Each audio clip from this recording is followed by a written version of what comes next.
Hello everyone, this is CJ with Cyclotron. Today I thought I'd give you an overview of one of my favorite categories of motorcycles, and that's the modern retro motorcycle.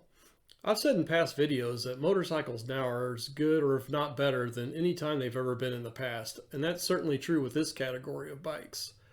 So I've got a lot of personal experience with many of the bikes in this category, so thought we would go through it. Please let me know your thoughts in the comments section, but here we go. What is it that appeals to us about the modern retro bikes? Many of us, if you're close to my age, pushing 60, have had direct experience as a kid or a young adult with the precursors of these modern bikes, whether it was an old CBR bike or a Katana or a Kawasaki Z900.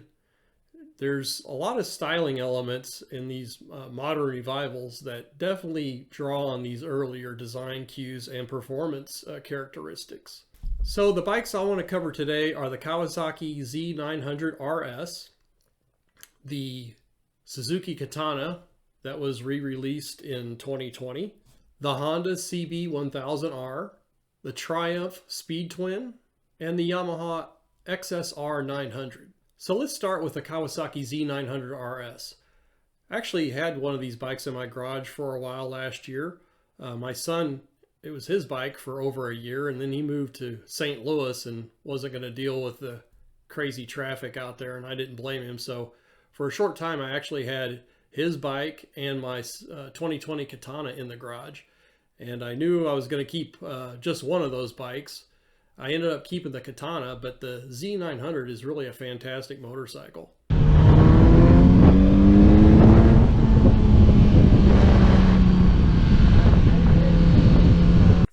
Kawasaki re-released the Z900 back in 2017. It's a 948cc inline four-cylinder liquid-cooled motorcycle. It produces about 113 horsepower and 66 foot-pounds of torque. 0 to 60 times published around 3.2 seconds, and it has the largest fuel tank of the group of motorcycles I'll be talking about today at 4.5 gallons. I think it's a great all-around bike. It's got plenty of punch. I like the styling a lot. I think it makes a good two-up bike. It's got great seating. It's got plenty of attachment points if you want to use a bungee cargo net or something to strap something to the back of the seat. If you're making a short trip around town and hauling a few groceries around. I really like the instrument cluster, the dash, the cowl. I mean, it's a fantastic looking bike. And they have it in a variety of colors.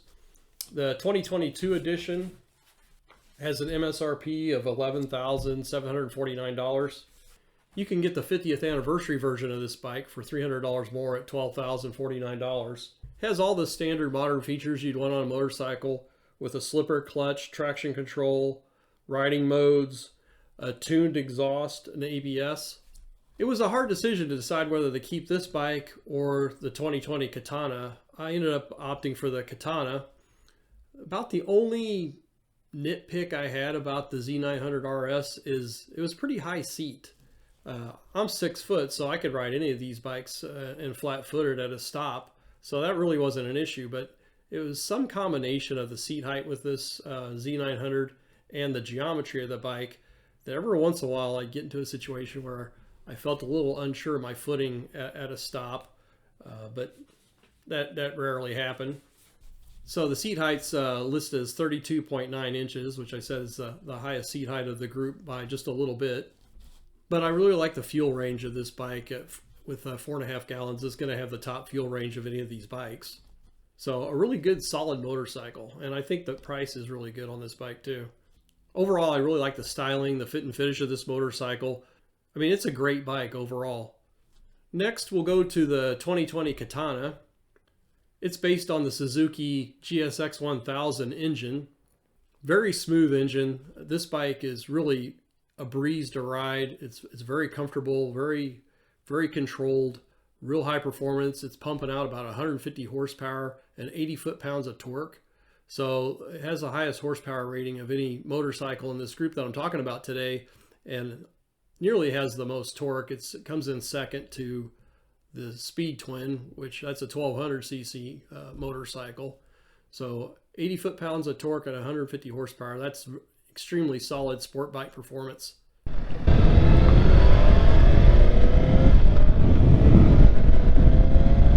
I also really like the retro styling, the square headlight. I mean, there's a lot of 80s styling cues here with this bike.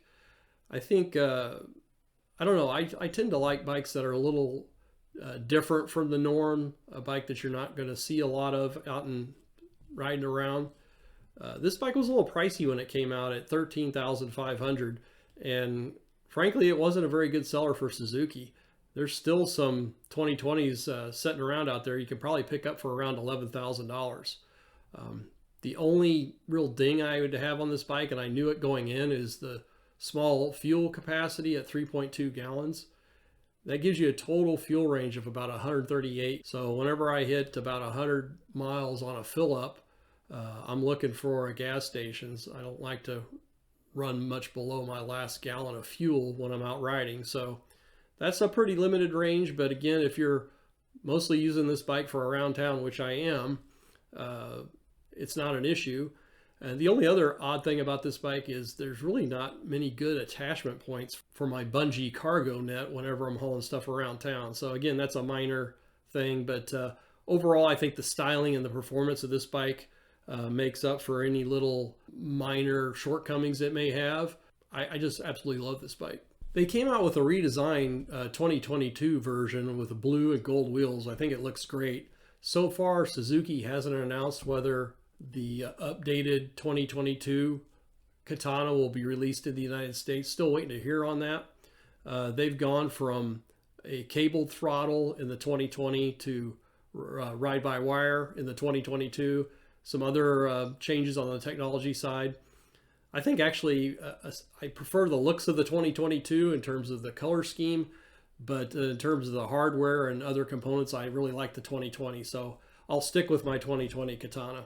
Next, we'll go to the Honda CB1000R, all blacked out for 2022. This is a beautiful bike, and I think it's probably one of the best overall packages in this group that you can find. MSRP is $12,000. Let's just call it $13,000 for this bike. It's a 998 inline 4, which is 1 cc less than my Katana.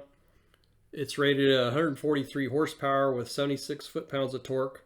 So pretty close to the Katana, just a little bit under.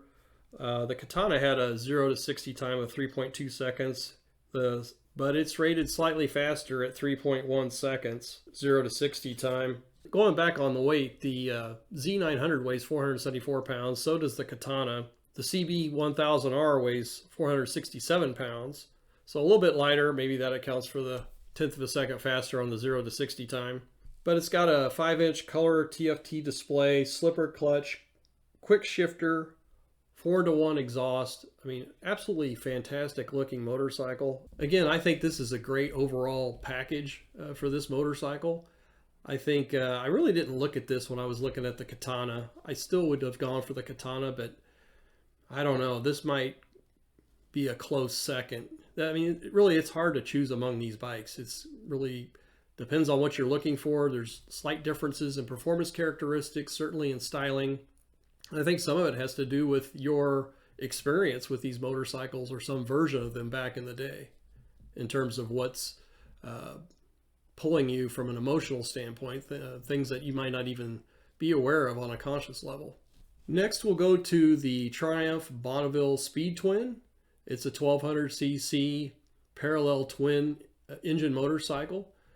Beautiful motorcycle. Of course, all these bikes are chain drive, but the fit and finish of this motorcycle is top notch. I'd say this bike's probably the best of the bunch for two-up riding. I'd give a close second to the Z900. I've stopped in my local Triumph dealer many times and admired this bike. They haven't offered a test ride to me yet, so I haven't ridden a Triumph yet. I'll have to rectify that here soon, but I'm really reluctant to ask to ride a bike that I know I'm not going to be in the market for right away. So when they offer, I'll take them up on it. But again, I think this is a very solid motorcycle from what I've read and what I've seen in person. And for the last bike I'm going to cover today is the Yamaha XSR 900. It's a modern cafe style motorcycle. It's a cosmetic update as well as some performance updates to the most recent XSR 900 version. Really, the engine goes back to 2014 with the Yamaha FC09. I actually owned that bike for a few years. Fantastic bike. I mean, it's a great around town bike you want to blast around on. A lot of fun. I really like the cafe styling here. It harkens back to the old Yamaha single cylinder SR 500, SRX 600. Yamaha only sold the SRX 600 in the United States for 1 year in 1986. I think there's a lot of similarities in looks, but the fit and finish of this bike is top notch. This bike's going to be coming out next month, April 2022 in North America. It's got all the technology you'd want on a modern motorcycle. 6-axis IMU, 3.5-inch color TFT display, up and down quick shifter, slipper clutch. I mean, this really is an absolutely beautiful motorcycle. So that's my overview today of the modern retro motorcycles. Which one would you pick if you're in the market for one? It's really a tough call. I mean, this XSR 900 is kind of an interesting addition to this category with an inline 3-cylinder engine, 890 cc's, liquid cooled. It's pumping out 117 horsepower with 65 foot-pounds of torque, but only weighs 425 pounds. And it has a pretty solid fuel capacity at 3.8 gallons, so you're going to have decent range. Again, which of these bikes would you pick? Tell me what you think. Have you had experience with any of these? Please let me know in the comments section. Thanks for watching, and please stay tuned for future videos.